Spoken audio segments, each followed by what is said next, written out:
Alright, an Incineram showcase, running this classic build with Legend, Serenity, Demon God, Musclehead. From my testing there was no real reason to run anything else, like you could have considered maybe boosting Dark with Siren of the Void or something like that, but just wasn't worth it. Then we have the stats. So Incineram is a pretty weak stat pal overall. It's very strong in the early game when you get it around like level 10 if you go that route, but late game it suffers a little bit from just having like I guess it's like 50% attack more on something like Necromus or Libra, or almost like 40% or something. So a little bit lower attack and bulk, but it does have this Hellfire Claw exclusive attack, which when it is at 4 stars, it gets 2.5 more power, even when the pal is using it itself. 175 power for 10 CT, or cooldown time. Not very long at all. Probably gonna rename that to CD one day, because they actually did that in-game as well. So comparing it to some of the regular skill fruits, you can see that like around 16.2 is a very respectable DPS, and that is assuming like 12-second cooldown to go along with the loop with everything else. So you could mix it in just for the DPS itself, but then what we are mostly using it for is this combo with Rock Burst that we might have seen in the previous fight, and we're gonna see it in this fight as well. So when he runs up with that Flame Claw Hunter, you can even use it yourself instead of using these filler attacks. It does kind of work like a filler attack anyway, where he, like the Incineram, will run up close, but then wait around 4 seconds anyway when you do use the partner skill, and it also takes aggro, so a bit of a downside from using the partner skill, taking aggro and just having a 4-second walk around time anyway, but it can be better than just using a regular Ignis Blast, depending on your build. So some other like strengths there. Fast movements when jumping backwards and stuff, got strong stab, got the fire filler which is very quick, but then it is pretty clunky and has those weaker stats. So I tried it out against hard mode Victor and Shadowbeak as well, and the build with the Hellfire Claw and Rock Burst, while being very strong, is still a little bit weaker than just running this very strong Holy Burst Beam Slicer Blast Cannon, which makes sense because Victor is very weak to this combo, and the Rock Burst combo doesn't really like pair super well when compared to something like Holy Burst, just being absurd amounts of damage. So the build is pretty strong, like being able to compare it to Holy Burst, Beam Slicer, Blast Cannon just shows how strong it can be, being pretty comparable. So then I did something similar to Saya that I did against Bjorn in my previous video, where I took a Chickpea and just compared a ton of different builds on Chickpea to find the best attacks. And it was this Beam Slicer, Blast Cannon, and that is Dark Wisp as well. At the top one, actually being a little bit worse. You can see the second attempt there with Airblade. So just using this Beam, Blast, and Airblade skill setup seemed to be the best with all the ones I tested. Beam, Airblade, and Dark Wisp was also pretty good, just because Blast Cannon seems to be sort of missing when the pals are wandering closer to each other, which they do in this patch. Blast Cannon is looking a little bit weaker than it used to before. So just using Airblade there seemed like a good alternative depending on what your build you're really using. So in this one here, we are doing this Beam, Blast, and Airblade on the Incineram.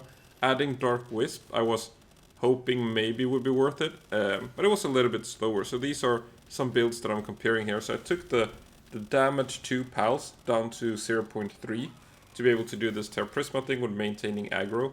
So this is just a normal Saya with 0.3 damage taken, and we can compare the different builds again now with this like basic DPS from the player, and then none of the PAL builds reach the same kind of DPS as just this Terra Prisma attacking with 1 attack pendant and 4 Gobfins again. So a little bit weaker compared to something like Bjorn, where pals were able to do a bunch of damage. Same thing with like Marcus and Phalaris and Victor. With the big hitboxes, the pals can do more damage than the player there. Like if you add, let's say you add like a legendary overheat rifle here, it's gonna look even like bigger difference, probably around like 6,000 DPS or something for the player, and still there's 1,000 for the absolute best pal.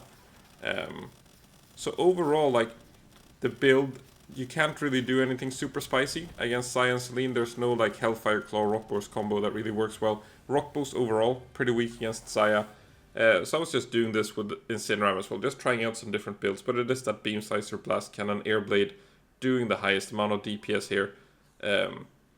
It was better than the Dark Wisp and everything like that. So here, same thing again with this Bjorn attempt.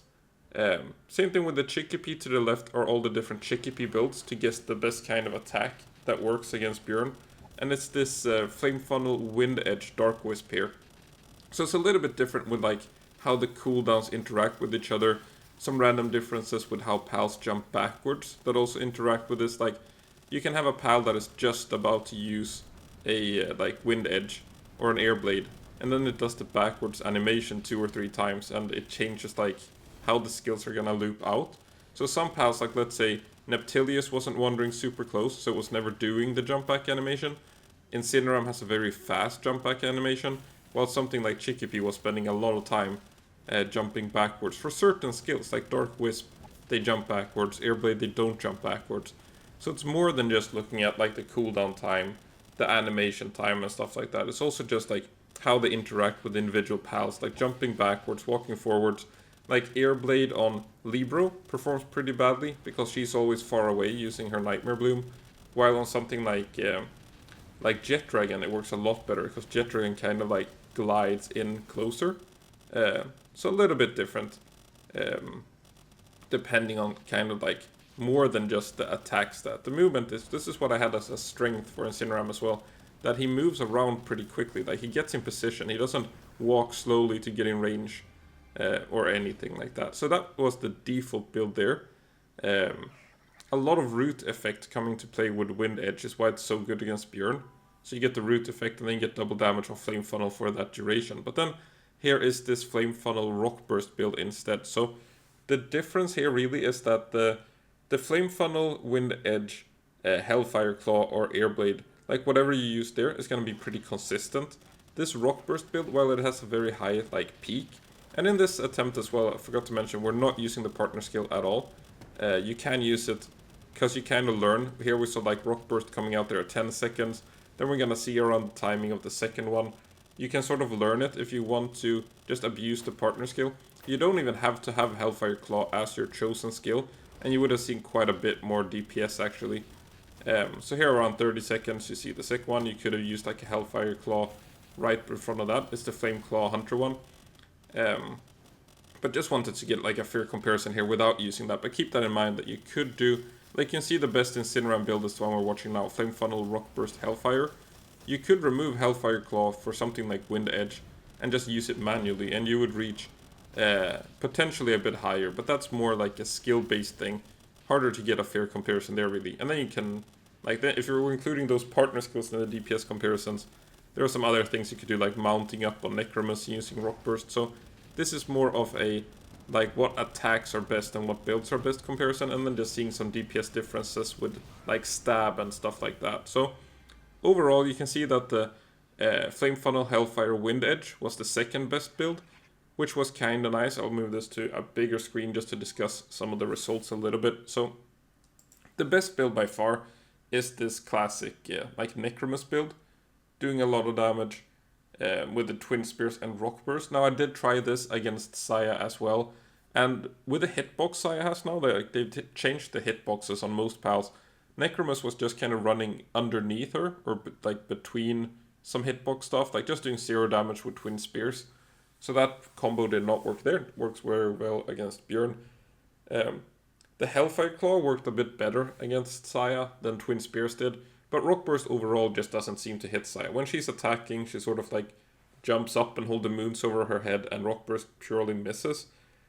So some other builds like the Hellfire Claw and Wind Edge combo. So Wind Edge, breeding exclusive attack for Incineram, but it is also a very strong combo that doesn't rely on any sort of Rock Burst damage. Dark Wisp was also very good on Incineram. You get that bonus 20% to dark damage. Some other builds I tried in here was just, you can see the normal Necromus build as well, just above the second Incineram. Flame Funnel, Dark Wisp, Airblade. So that's the more classic build if you're ignoring these sort of Rock Burst, Twin Spears builds and stuff like that. That is the more classic DPS to compare with the Chickpea in the bottom, Flame Funnel, Dark Wisp, Airblade. So that's just the pure like best build if you're not using Wind Edge and stuff like that. Adding Wind Edge, a little bit higher damage, but you can't get Wind Edge on stuff like Neptilius and Necromus. Neptilius is in there somewhere, in between all the Incinerams as well, is that Neptilius. So the default build on like Incineram was 2719. On Neptilius, it was 2933, so that's just the higher attack stat on Neptilius, making up for losing out on that like fire bonus and dark dome bonus on Flame Funnel and Dark Wisp.